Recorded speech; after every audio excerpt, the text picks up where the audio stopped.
دن ایسا گزرا ہو جس میں امی ابو یاد نہ آئے.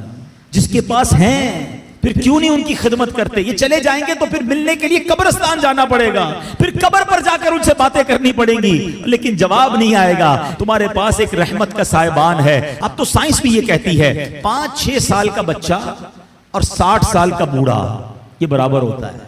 یہ زندگی کا ایک سرکل ہے, بچپن سے شروع ہوتا ہے, جوانی میں جاتا ہے, اور پھر وہاں سے 40 کے بعد عمر ڈھلنا شروع ہوتی ہے. اور بچہ جس طرح 6 سال کا ہوتا ہے نا, نارملی 60 سال 65 سال کا بندہ اسی طرح کا ہو جاتا ہے. اب مجھے ایک بات کا جواب دیجئے, 5 یا 6 سال کا بچہ آپ کے گھر میں ہو اور وہ کوئی سوال آپ سے بار بار کرے, آپ ناراض ہوتے ہیں؟ کیونکہ ہمیں یہ سمجھ آ گئی ہے کہ ابھی 6 سال کا ہے, اس کا انڈرسٹینڈنگ لیول کم ہے, اس کی لسننگ پاور کم ہے, اس کے دماغ میں ابھی اتنی وسعت نہیں ہے, بچہ ہے اس لیے ضد کر رہا ہے. جس دن آپ یہ سمجھ گئے کہ 60 سال کے بعد تقریباً کم و بیش سننا مشکل ہو جاتا ہے, سمجھنا مشکل ہو جاتا ہے, ضد آ جاتی ہے, فرمائشیں شروع ہو جاتی ہیں, اب آپ اس کو انجوائے کریں. اب اس میں چڑچڑاپن نہ لائیں کہ کیا امی روز بار بار ایک ہی بات کرتی ہو, تمہیں سمجھ تو کچھ آتا نہیں, ابو آپ کو سنائی نہیں دیتا. اللہ اکبر, تم ان سے اس طرح بات کر رہے ہو جنہوں نے تمہیں پال پوس کر بڑا کیا. اللہ کی قسم اب خدمت کا موقع آیا ہے. حقیقت کی بات بتاؤں, خوش نصیب ہے وہ اولاد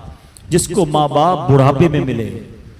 ارے کئی ایسے ہیں جو ماں باپ کو بڑھاپے سے پہلے ہی کھو بیٹھے ہیں, اور خوش نصیب ہے وہ اولاد جس کو ماں باپ نے خدمت کا موقع دیا.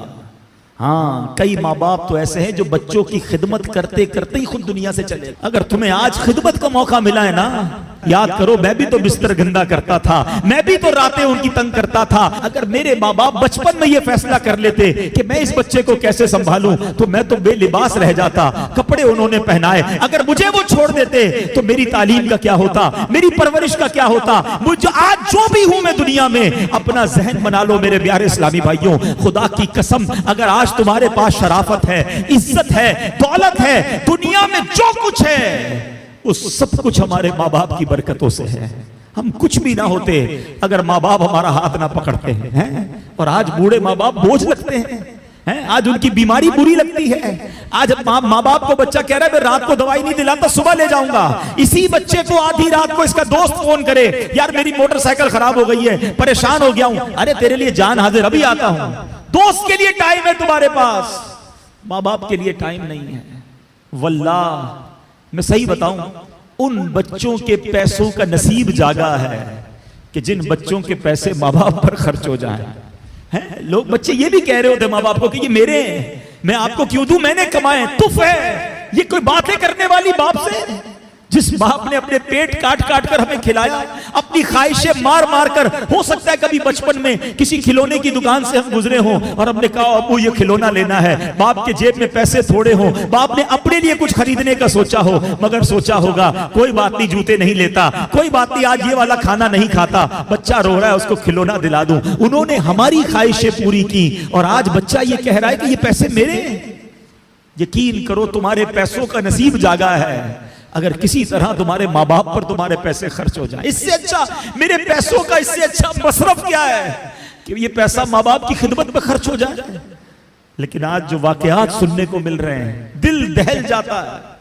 ہم نے علماء کی کتابوں میں پڑھا ہے کہ بیٹا والد کے ساتھ ایسا بہیو کرے, اس طرح زندگی گزارے جیسا آقا کے سامنے غلام ہوتا ہے. مگر آج سننے کو جو باتیں مل رہی ہیں نا کہ بوڑھا باپ بیٹے کے آگے غلام بنا ہوا ہے. وہ اولاد کیسی ہے, زبان لٹک نہیں جاتی جو ماں باپ سے ایسے بات کرے. حق یہ ہے کہ اولاد کو ڈرنا چاہیے کہ کہیں میرے ماں باپ ناراض نہ ہو جائے. حدیث پاک ہے, میرے آقا علیہ الصلوۃ والسلام فرماتے جس کا مضمون ہے ماں باپ ہی تیری جنت ہیں, ماں باپ ہی تیری دوزخ ہیں. اس کا مطلب کیا ہوا, یعنی ماں باپ راضی ہو جائیں تو رب بھی راضی ہو جائے گا, جنت مل جانی ہے. اور ماں باپ ناراض ہو گئے پھر نہیں کام آنی عبادتیں. دین کا کام کریں بہت اچھی بات ہے, مگر یہ دیکھ لو کہ ماں باپ راضی ہیں کہ نہیں, یہ بہت ضروری ہے. ہم بعض اوقات اس طرف سے چوک جاتے ہیں, یہ پہلا اسٹیپ ہے.